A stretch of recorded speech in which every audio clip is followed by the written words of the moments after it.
Hi, congratulations on your new RV. We're really excited for you. Please make sure before you're signing that you bring the following items with you. If you're a cash buyer, please make sure that you bring a cashier's check, no personal checks at time of signing, or you may bring actual cash. If you're a finance customer, please make sure that you bring proof of insurance listing your specific lien holder. If you need that information, please call us ahead of time. Also, make sure that you bring all valid driver's license of all persons that will be listed on the title. If you have a trade that you're trading in with us, please make sure that you bring your 10-day payoff as well as your title and all persons who will be listed on the title of that trade. Arrive 30 minutes early before your appointment time so we can properly inspect your unit, and also make sure that you have the fridge on and running prior to arrival. If you have any questions, please feel free to give us a call at 810-686-0710. Thanks so much. Have a great day. Hello, this is Mike with TradeWinds RV Center, here to congratulate you on your purchase of your Nobo 19.6 travel trailer. I'm here to walk you around it, show you how to use a few things, get the best out of your camping experience. Let's start by talking about arriving at the campsite. A couple things to take into consideration. First, your awning on your campsite. There's plenty of room for that to come in and out unhindered. And over on your off campsite, I want you to think about your slide. Leave plenty of room for that to come in and out unhindered.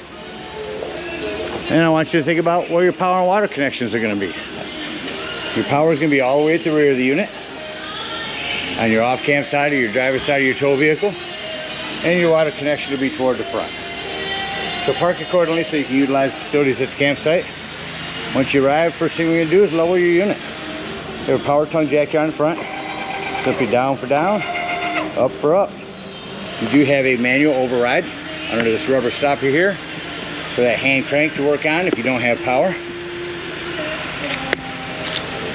Speaking of power, check your battery posts when you arrive. Make sure that those haven't wiggled loose over time as you're traveling down the road. Once we got our unit level, next thing we're going to do is stabilize it. All four corners of the unit, you have these stabilizing jacks. And on all four corners of this unit, you got these stabilizing jacks, 3/4 inch hand crank. Simply run these down. Now I am going to recommend stabilizing jack pads. Jack pads are going to protect the feet of your stabilizing jacks from dirt and debris and hot blacktop in the summer. Keep them from sinking into the ground. Use your 10% off coupon. Get a 4-pack of them. Put them down. And then run these down just until they're taut. Once you have any type of resistance on your hand crank, you know you're down far enough. Remember, these are stabilizing jacks, not leveling jacks. We only want to bring them down until they're stable. Once we got all four of them down, our unit's level and stable, we can hook up our power and water. Again, your power connections over here on your off camp side, on the back corner, 30 amp service. Should you need to plug in at home, there's a 30 to 110 adapter that comes in your convenience pack. Big long 30 amp cord. Got our power hooked up, and let's hook up our water. Now your city water connection for campsites is going to be right here. First and foremost, your water pressure regulator. This water pressure regulator is going to reduce the water pressure to 40 to 50 psi, protecting the lines in your unit. Hook that up here, hook up your hose. Don't turn our hose on yet. Let's find your hot water heater. Coming around on your campsite, right above your tires here, is your hot water heater. All we're going to do at this point is make sure our drain plug's back in. You may have left it out from last time you were camping. Throw some plumber's tape on there. Put your rod and plug back in there nice and snug. Once that's in there tight, you can go ahead and turn on your hose. Now if your hose has been out for a little while, go inside and open up your water taps. Once you get water flowing steadily through those, no more air, you shut them taps off, you can turn on your hot water heater from indoors. There is an on-off element right here. The only time you ever want to turn this on down here is if you're hooked up to 110. Now let's say we're going to go camping. We're not going to be at a campsite, we're going to go boondocking. Well, in that case, you're going to want to fill up your potable water or freshwater connection. Two ways to tell when that's full. One, there's an overflow valve right here, or two on the inside where you check your battery and your black and gray tanks, there's a freshwater button. Hold that down and that'll tell you when this is full. Now remember, when using potable water, is when you're going to want to turn on your water pump. Don't turn on your water pump when hooked up to city water. That's already pressurized. All right, we're all set up to camp. Let me go ahead and walk you around the rest of the unit on the outside. In your pass-through storage here is a grill, a table, quick connect LP. All this will connect on the other side, and I'll show you where that does that. Fresh water, city water. There's your freshwater drain.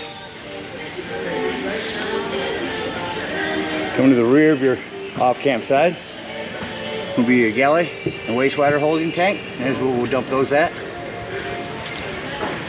When we dump those, we will use the black tank flush. There's your cable hookup, and again your power. There's your ladder. Utilize it, go up there and check the seams of your roof. Caulk as needed. Your unit's also prepped for a backup camera. And this is a flue for a furnace. Two things on this. One, never have it blocked. And two, if you're running your furnace, steer clear of this. It will get rather warm. You have a spray port here. Oh, you have a blue hose in storage that'll hook up to that. You can clean. Finishing on your campsite, you have a 110 out here. Your hot water heater. So here's a lip that griddle and grill and table will all clip onto. Right below that, your quick connect LP. In this side of the storage, your hitch work, your hand crank, and that blue hose I told you about. The propane does have a cover. Lefty loosey to open. And lastly, your battery disconnect. This will disconnect all the battery power to the unit. That'll come important later when I talk about boondocking and your carbon monoxide propane detector. That about covers everything out here. Let's go take a look on the inside. All right, before we go up in your unit, I just want to talk about your awning for a minute. I'm going to finish running it the rest of the way out.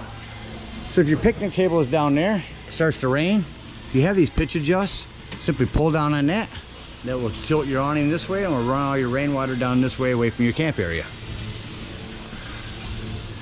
Coming up in your unit, first thing I like to point out is the fire extinguisher. Make sure that you and everyone that's camping with you knows that the fire extinguisher is located at the entry doorway. Next to that, some USBs and some lighting. Up here is your exterior lighting, interior lighting, your porch light, your awning LED, your slide, and your awning control. Your awning, I'm going to run that out. So you don't want to run that out just till your flap falls down to 90 degrees and you can see your brown bar. As you see, it will extend past that, so keep an eye on your awning when you run it out. Bring this back in here real quick.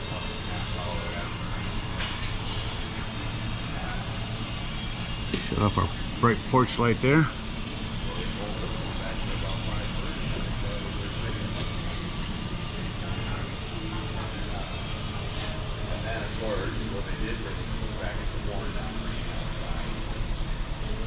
And with our awning in, we'll go ahead and continue walking through the unit.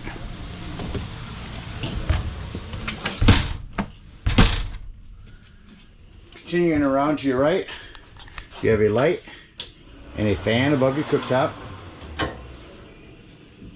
You'll turn this to high and then use a stick lighter to light it. Down below that, self-explanatory microwave. Next below that is your vacuum. Hook your vacuum right up here. Turn that on, that will vacuum everything. Or simply sweep all your trash to right here. And lift that up.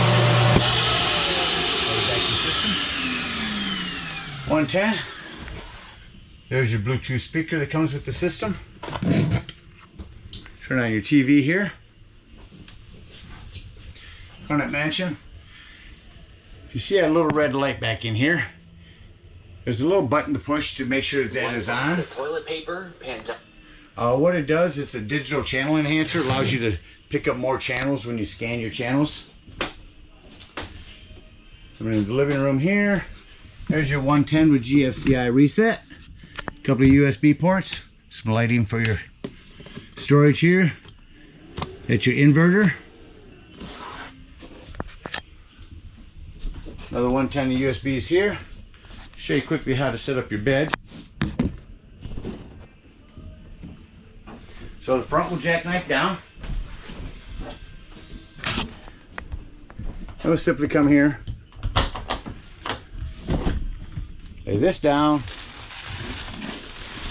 and lay your mattress down. A couple individual lighting here. Reverse the process. Fold your mattress up.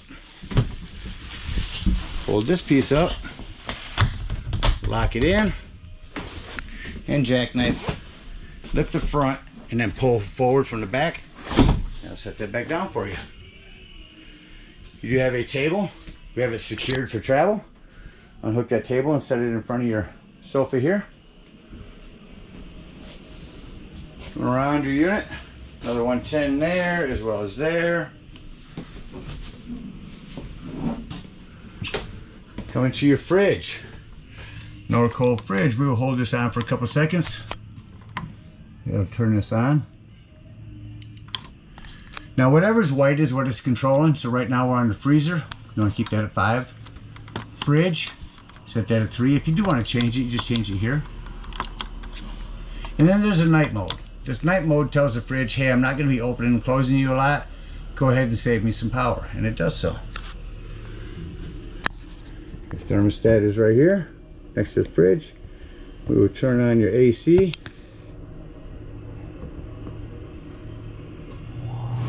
Leave that kick on. Now you notice when I shut the AC off, oops, get back off, I went right past it.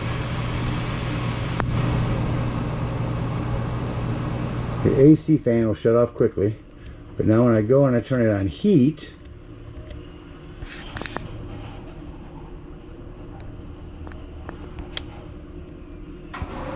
okay, your heat kicked on. Now when I shut off your heat, let me get back to off, you'll notice that your heat, the fan takes a little bit longer to shut off. Shut your fridge off. Hold that in for about 5 seconds. Below your fridge is going to be a 12 volt carbon monoxide propane detector. The reason I mentioned this 12 volt, it's always running off your battery. So if you are boondocking, nothing plugged in charging your battery, use that battery disconnect if you're gone for the day to keep this from running your battery down. Next to that, access panel to your breaker box enthusiast. Coming into your bathroom here. Over here on the wall. So here's your heating tank system. If you're in inclement weather, this will turn on the heating pads on each tank, black, gray, and fresh tank. Over here's where you check those tanks. There's where you see your brand new battery. You'll check your fresh black and gray tanks, dump those as needed. Here's where you turn on your water heater. Here's where you turn on your water pump if in inclement weather. Or excuse me, if using potable water. Over here is your solar charge controller, a GP electric. I will send you another a separate video on this. Biggest thing is you want to stay on a wet battery. And you'll change your battery type from that. Everything else, it just shows you, it keeps your solar power from overcharging your battery. It's amazing that a 12 volt battery has 13.6 volts when full. Now your bathroom, there's your heater, it just shut off. I shut my lights off in here. I do want to mention for travel, make sure you have this snap back. You do have a power vent up here that hand cranks open. And that about covers everything on the inside. The way I like to prepare to leave, shut up my interior light right there, and then I can look and see any individual lights that I need to walk through the unit. My accent lights are on. Turn my interior lights back on here. Shut off that accent light. Leave it right here. Now everything's off. Once everything's off, turn back on our interior lights. Doors and drawers. Make sure all doors and drawers are closed and secure. Then you can go ahead and bring your slide in.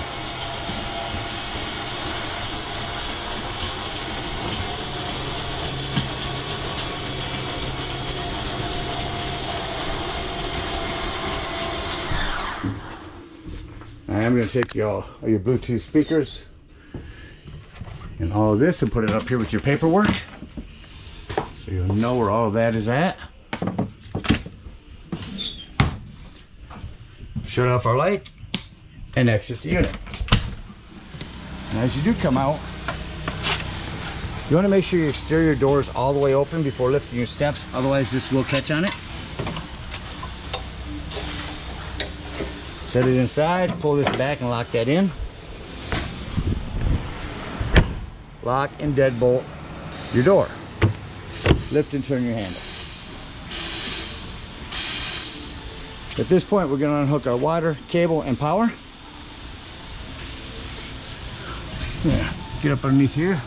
Open up those low point drains right there. It's going to be right up underneath your hot water heater. Now we're going to go to our hot water heater. We're going to lift up on this pressure release valve. That's going to dump a bunch of hot water out of there. Once it's done, close that or your door will not close. And then pull your handle or your drain plug. Hook up your hitch and head on up to the dump station. At the dump station, park accordingly. Your dump is going to be all the way at the rear on your driver's side of your tow vehicle. Grab your sewage hose, plug it up. First thing you do is pull that black handle. Wastewater holding tank. After it sounds like that black handle is no longer running, dumping, leave that black handle open. Again, with your water pressure regulator, hook up the hose at the dump station to your black tank flush. Turn that on for a good 5 minutes to wash out your black tank. After that's done, unhook your hose, close your black handle, pull your gray handle. Now it's going to be cleaner water as your sinks and your showers out of your galley. That's going to clean your sewage hose out for you. And you are going to conveniently and sanitarily store your sewage hose right in your bumper and head on home. Again, so thank you guys so much for your purchase. Hope you enjoy this no boat for many years to come. Happy camping.